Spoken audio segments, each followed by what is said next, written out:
الحمد لله والصلاة والسلام على رسول الله محمد وعلى آله وصحبه ومن والاه. سي نقطة جرين لدرسي رابرد باسمان كرت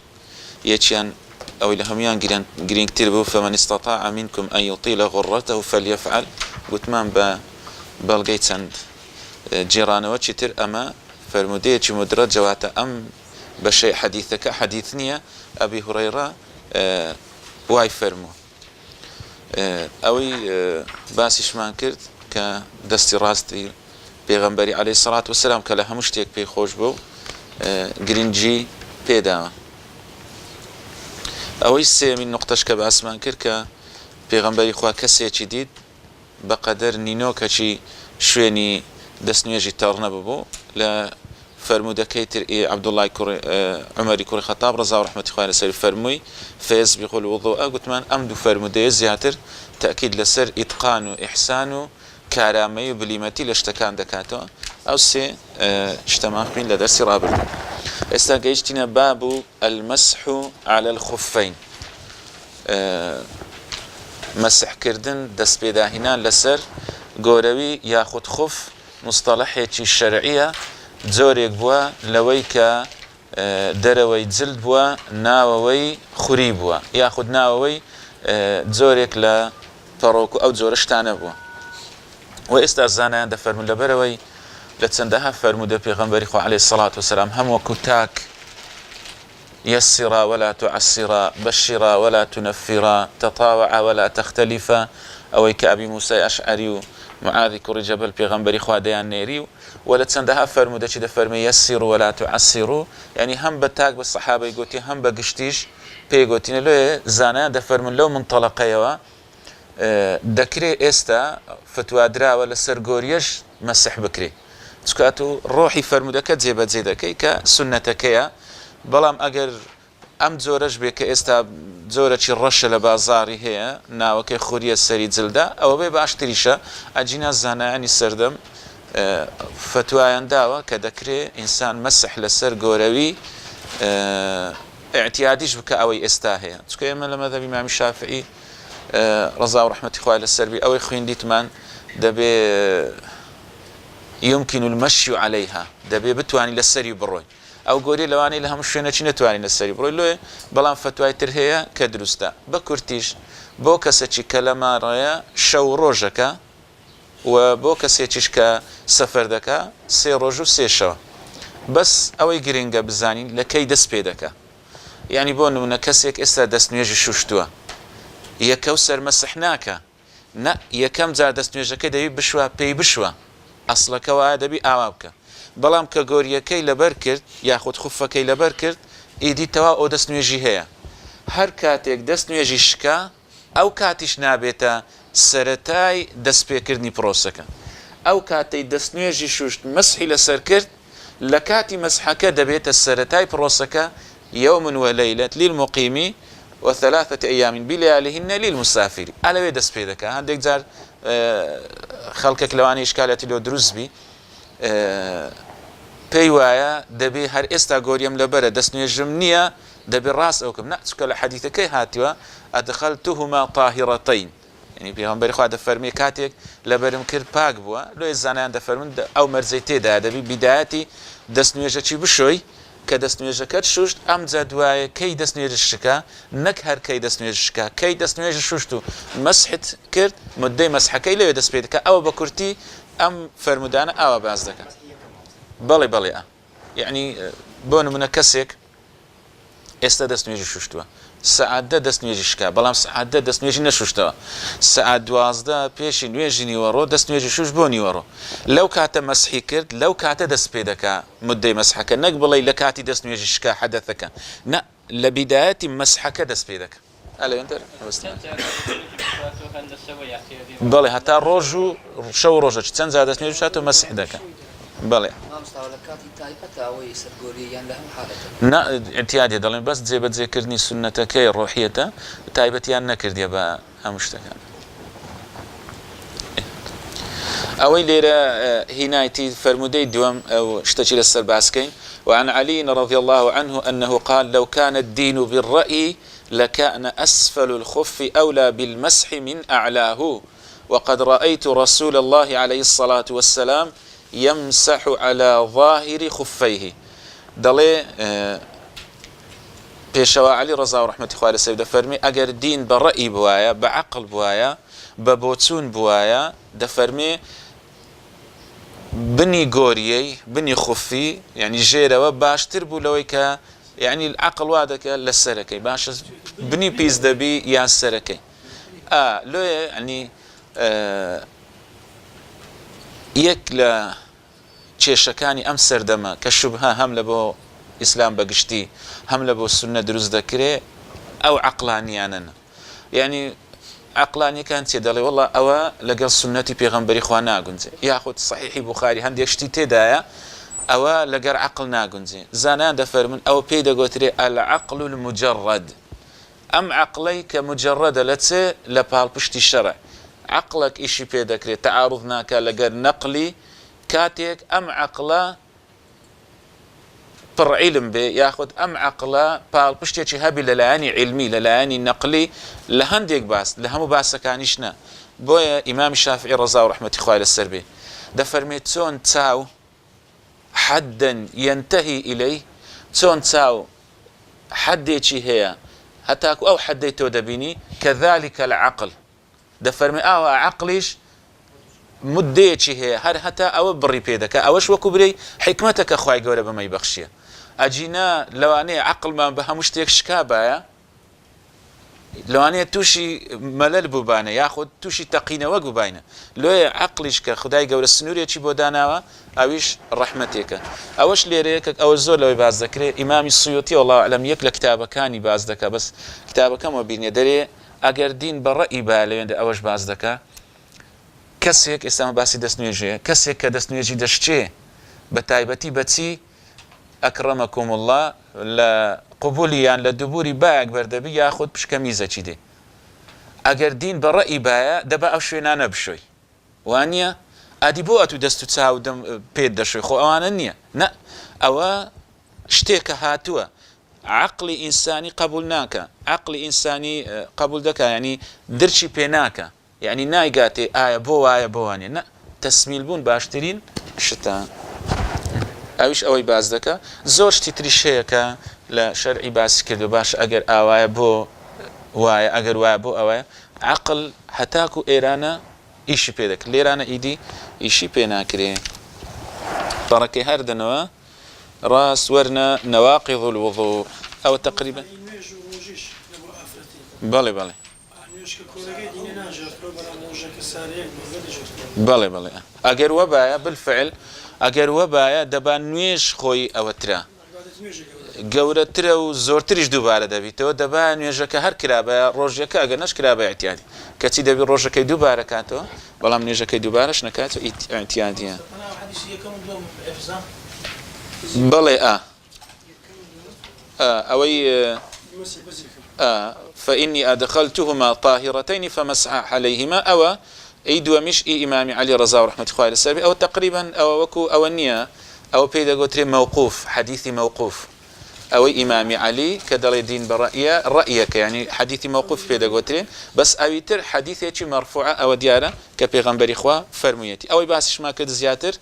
المسافر ومقيم أوانا ديارة باب نواقض الوضوء أو شتاني كدستنويج بطال دكان ورن السر فرمودي ششم ئەوانش بە کورتی باز بکەین پێشی بینە سەر ئەوەی ئەوە دیارە دەڵێ لە زمانی پێغەمبەری خوا عەلەیهی سەڵات وەسەلام سەحابەکان ئەوەندە ئینتیزاری نوێژی عیشایان دەکرد یعنی سەریان ئاوای لێ دەهات ئەمە دەرێن دەبۆژاین ثم يصلون ولا يتوضؤون دواتر نوێژیان دەکرد دەست نوێژیان دەشت ئەم فەرمودەیە فەهمی لێ وەردەگیرێ کە زانایان دەفەرمون کابرا کە خەویشی لێکرد بەڵام خەوێکی متەمەکین نەبی یعنی چۆن قوڵ نەبی قوڵ یعنی خەوێکی قوڵ نەبی دەڵێن ئەوە ئینسان دەستنوێژی پێ ناشتێ ئەو بەڵگەیان هیناوەتەوە شتێکی تر لێوە دەگیرێت کە پێغەمبەری خوا عەلەیهی سەڵات وەسەلام تاخیری کردوون و لە فەرمودەکەی ئیمامی عومەر ڕەضا و ڕەحمەتی خوا لەسەر بی فەرمی لەولا ئەن ئەشق عەلی ئومەتی لەئەمەرتهم بالصلاة في هذا الوقت ئەگەر قورس نەبا لە سەریان دەمگوت عیشای تاخیرکەن لەم وەختەی نوێژی بکەن یعنی هەندێک شتمان هەیە کە سەحابەکان چۆن ئینتیزاریان کردی هەتا جەماعاتیان کردی ئەو شتانەش لێوەردەگیرێ ئەوەی فەرمودەی دووەمیش دایکمان عایشە دەفەرمێت ئەو ئافرەتێک کە ناوی فاتیمەیە هات پرسیاری لە پێغەمبەری خوا کرد بەگشتی ئافرەت سێ جۆر خوێن دەبینی یان حەیضە یان ئیستیحاضەیە یان نیفاس لەو لاش باسی شتەی تری کردیە ئیمامی عەلی پیاوانیش سێ جۆرە یان مەنیان وەدیە یان مەدیە یان مەنی مەدی وەدی ئەو سێ شتانەی هەیە ئەو جێی ئافرەتی ئەوە دیارێکەکیان لە دوای منداڵ بوونە یەکە چیشیان على بنات آدم كتب الله على بنات آدم كحيضك بلام يجي تر دلين نخوشية بيدا قتر استحاضة واتو آفة بردوام خويني دبيني بلام هند يقدم خوينك وكو حيض وايا كاتكاني تر صفرة وكدري تيدا يعني زرداتيكو أو تشتري تيدا بلام أبي حيضك دلين هروكو بتايبتي آفتان أو بازكن يعني تزورك لا رش وكو تزرقو وايا وكو بالك باروك وايا باتس باروك وايا زور زاري وهي يعني بيتا بۆیە ئەو ئافرەتە پرسیار کرد پێغەمبەری خوا فەرمووی ئەو ڕۆژانەی کە دەزانی حەیضە عادەتەکەت هەیە زیاتر دەڕێن هەفتەیەکە ڕۆژێکە 15 ڕۆژە زیاترە ئاوا بە زۆری هەفتەیەکە دەڵێ ئەگەر ئەو ڕۆژانە بوو نوێژی واز بینە بەڵام ئەگەر گەیشتە ئیستیحاضە یعنی وەکو برێی خوێنەکە جیاواز بوو وەکو بڵێ هەندێک ئافرەت هەیە هەر بە خۆی یعنی زۆرێک لە سۆری دەبینی بەڵام سۆریەکەی زۆر ئاچووغە مەیلی وەکو دێر پرتەقاڵی ئەوانە دەدا ئەلەو کاتەی دەڵێ لە هەر نوێژەکی دەست نوێژەکی بشۆ خۆشت بشۆ ئێتیادی نوێژەکەت بکە ئەو فەرمودەش باسوی دەکە ئەوی سێمی باسی ئیمامی عەلی دەکە کە لە ڕیوایەتێکی دەفەرمێ من شەرم لە پێغەمبەری خوا دەکرد بە کەسێکم گوتم پێغەمبەری خوا بپرسە کە ناوی میقدادە لێی بپرسە بزانە دەرە پێغەمبەری خوش فەرمووی بەس دەست نوێژی تێدا مەنی غوسلە مەدی و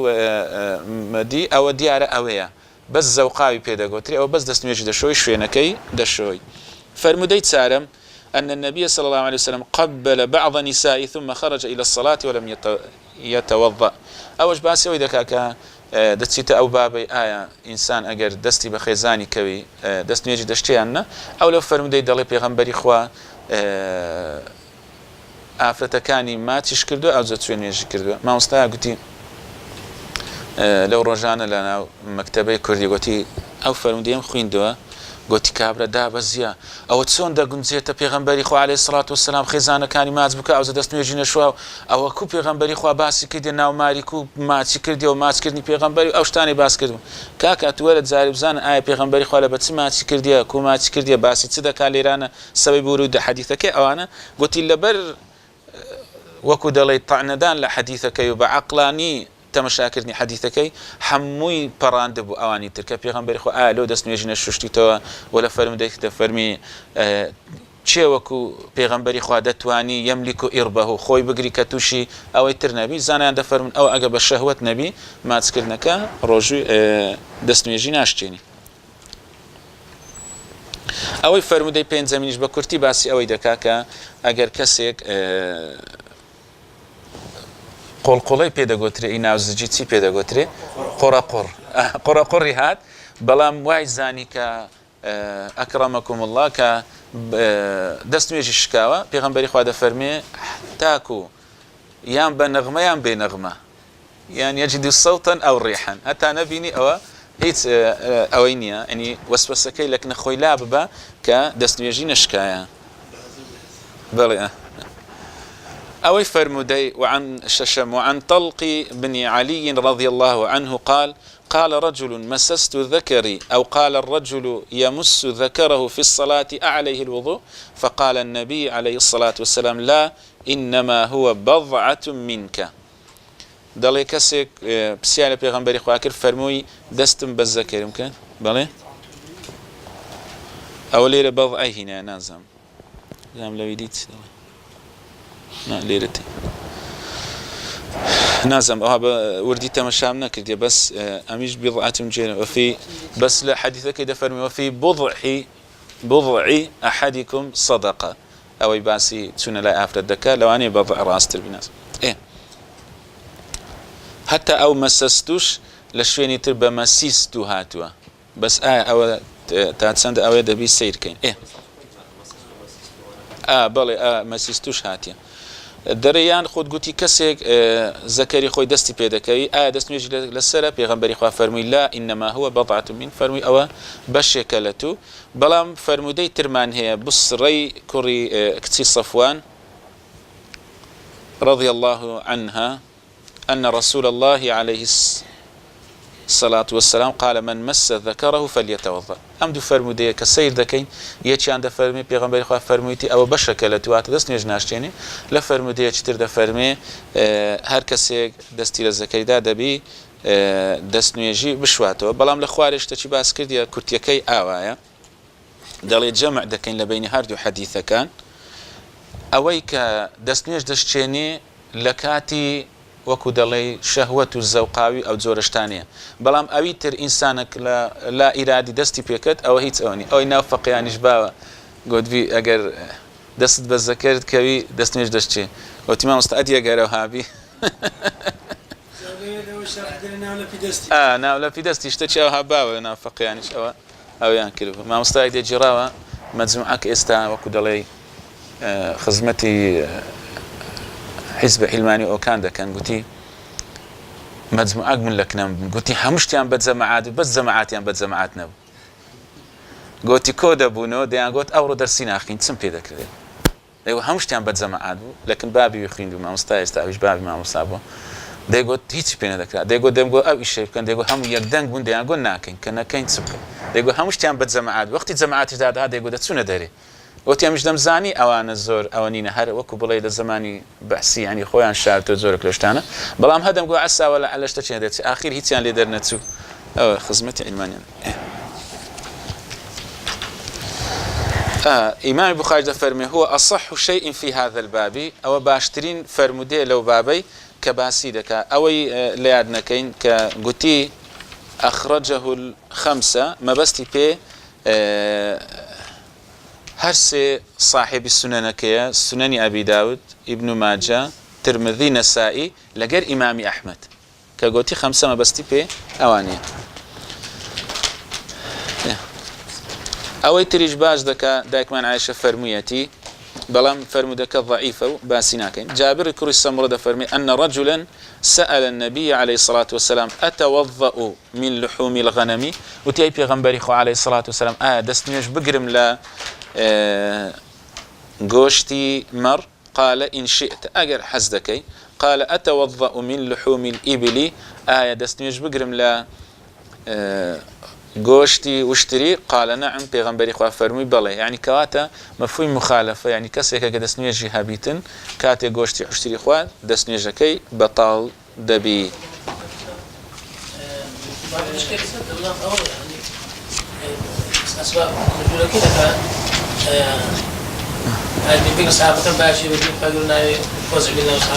أو حديث موضوع بداخل موضوع حديثك أوي باز دكين دو فرمودية كان أو ديارة كتازة باس ما كر فرمودية كتر براء كري عازبة رضا ورحمة خايل السر بالليل وابزام لدوم إشارة تشبيه كردية لا إشارة بينا كده إيه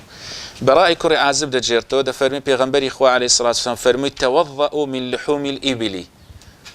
أو أمر أن فرمودية أميتر خبره يعني أيتر خبر ده كسيك هاتو بلام أو دري بيغمبري خواه فرميت دسنوش بشون لا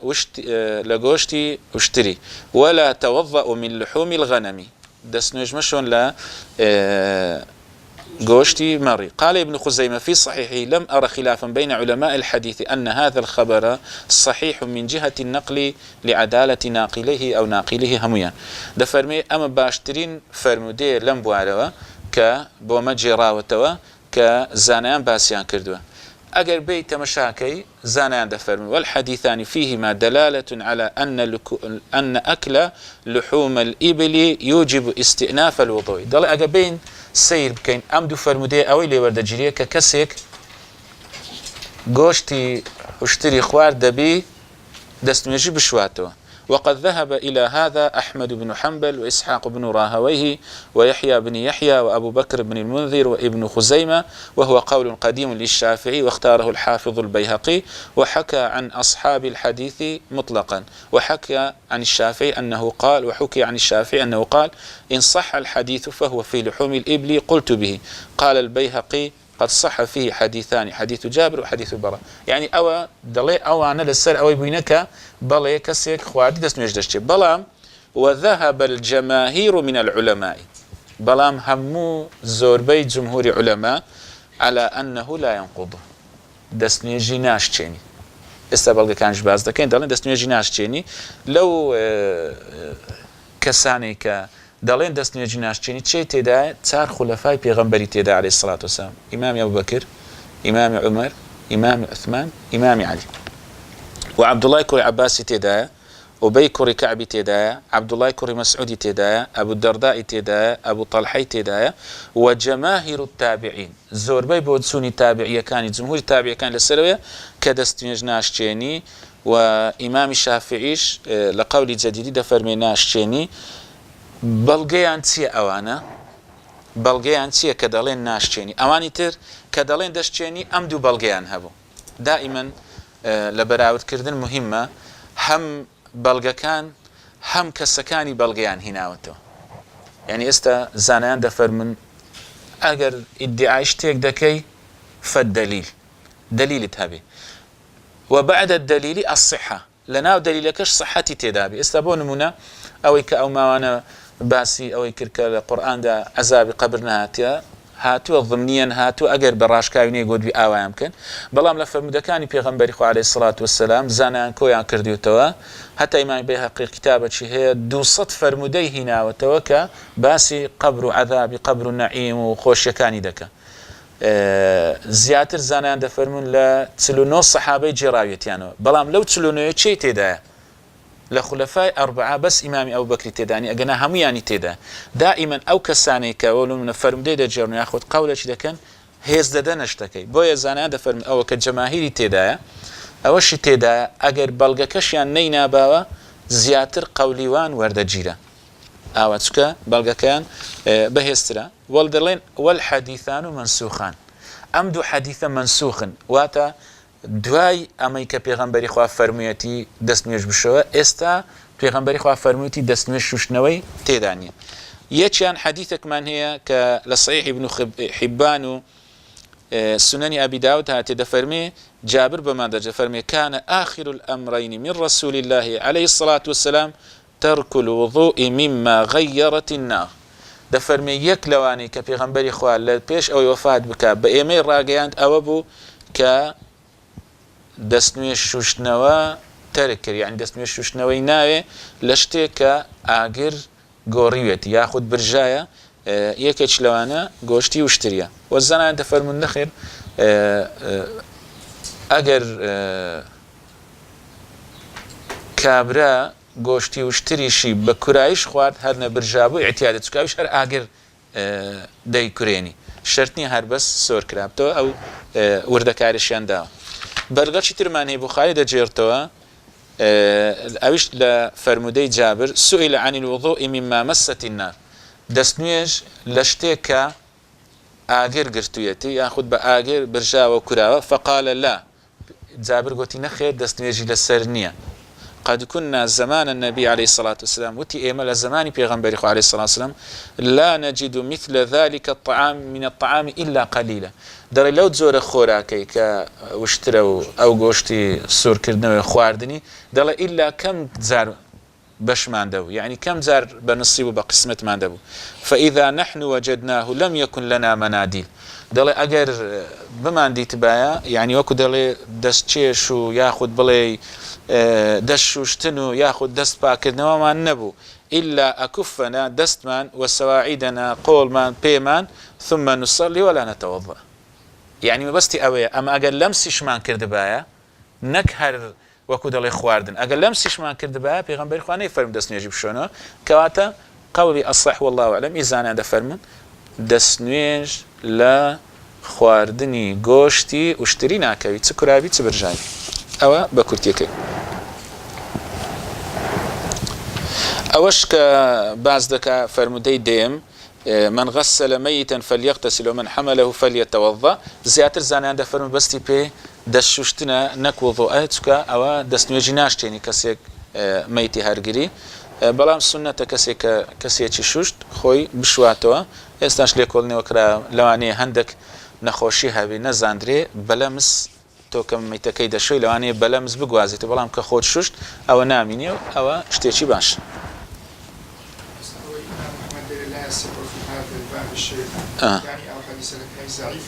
بەڵێ بەڵێ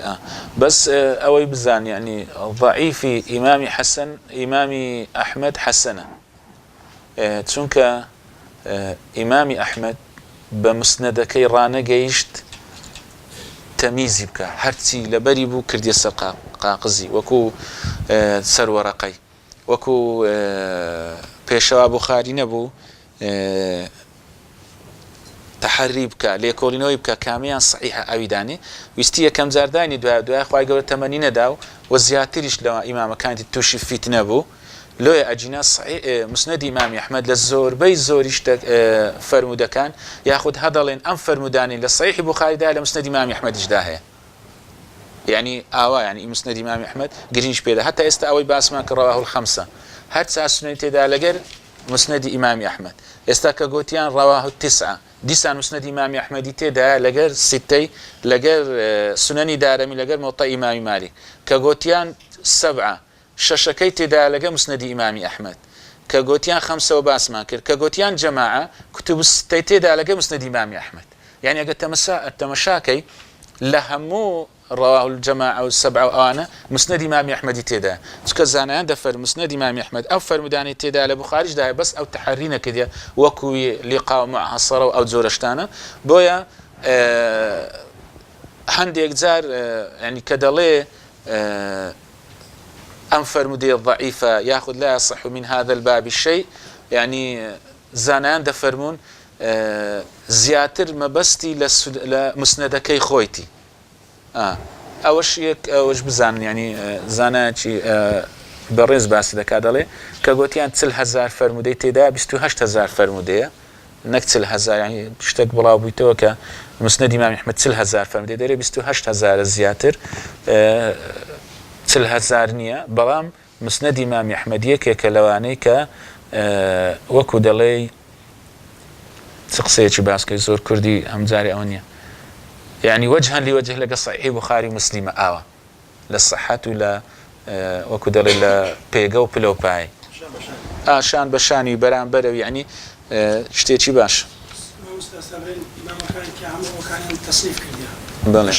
مستثمر إمام أحمد بمسند بسند نهاية صحابة حديث جرات وهم كتاب بله أنواع بابتو باسو بله مساني ده مسندي كله أو مسند هم مەزایەکی تێدا کە بە سەنەدی خۆیتی بەڵام یەک مەزایەکی تێدانی وەکو ئەوانی تر وەکو دەڵێ ئەبوابی فقهی نیە خۆت سیێری تێدانە مەغازی تێدانە بە چۆن بڵێ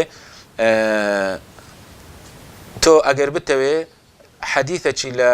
باسی غەزایەکانی پێغەمبەری خوابینی بچێ باب المەغازی نەدەوی پێدا بچی هەمووی لە چێن دەربەدەستت کەوت ئەوە ئێستا خزمەتیان کردو هاتوونە جودایان کردەوەگەنە ئەوان بە سەنەد جێڕاوێتەوە جا لەوانێ لە مسنەدی ئیمامی ئەبوبەکر باسی غەزای تێدابی لە مسنەدی ئیمامی ئەبوبەکر باسی وضوئی تێدابی لەوانەیە باسی دوعای تێدابی لۆی ئەتوکە مسنەدەکەت خوێندەوە ئەوانەت هەم دەکەتە بە چاوی بەس ئەوانی تر هاتن کردیانە بابە لۆی ئەوەی کە ئەو وەڵامە کەشلو ئەوانەی کە دەڵێن هەتا 200 ساڵ دوای پێغەمبەری عەلەیهی سەڵات وسەلام فەرمودە نەنووسراوە نا فەرمودە وەکو نووسرانەوە هەبووە تاکتاکە یاخود سەحابەکان هەبووە بەڵام بڵێ تەصنیف نەکراوە تەدوین نەکراوە تەئلیف نەکراوە ئەوها بڵێ بەش بکرێت ئەوجب ئەبوابی فقهیبی یاخود بابی سیرەبی یاخود بابێکی تربی بەڵام ئەو کاتی هاتن ئەوە تەصنیفیان کردو دایان ڕشت أو حديثة ضعيفة بلام إشبيناك بلام هر باسكي باسي عمري كوري حزم دفرمي بيغمبري خوا أو كتابي بوينوسي عبد الله كوري أبي بكر دلي أو كتابي كلبو عمري كوري حزم نوسي أن لا يمس القرآن إلا طاهر دس ندعت القرآن إلا كسيتي باك نبي زانا عند فرمون وبستي أون يعني ببي دس نيجيش دكري إنسان لا يمسه إلا المطهرون درما بستي لير زياتر ملائكة كان بۆیە دەڵێ ئەگەر بەبێ دەستنوێژی بەڵام وەکو ئادابک ئینسان دەستنوێژی هەبی دەست داتێ باشە دەڵێن گونەحبار نابی لەبەر ئەو حەدیثانەوە ئەو زۆرەشت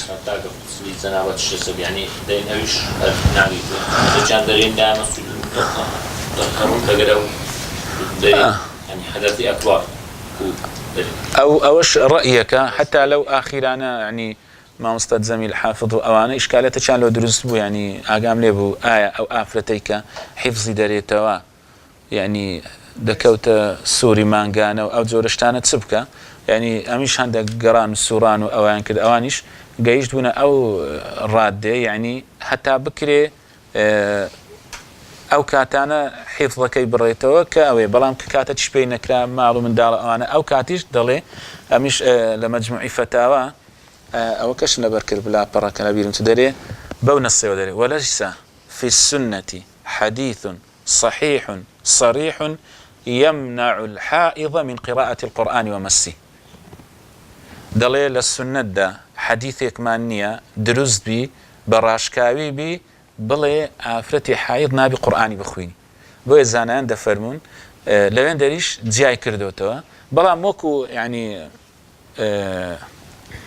آدابك وكو قوريك لبو قرآني درسته يعني دست نجيب شوي أجل ببي دست نجيب بي درسته دستي بداية شون زياتر أواني حفظ ضلين يك لسر يك زوري بيتن باشترا تيكل نبي لبرميشكو أوانيان بلام أوي جنابش بازكي لواني وكور تسار السريق بيقى مبارج باعتيادي يعني أفتك بينويش بيدخاني بدايته بلي يعني فتوى عند بعد اللي دستيش بداتي اعتيادي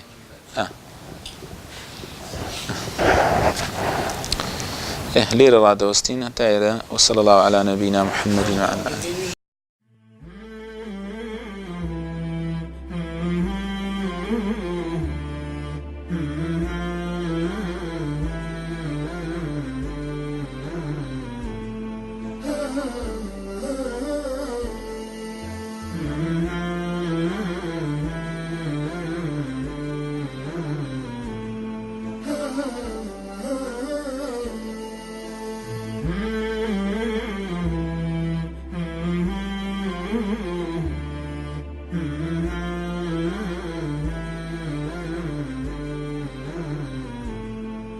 Mm-hmm.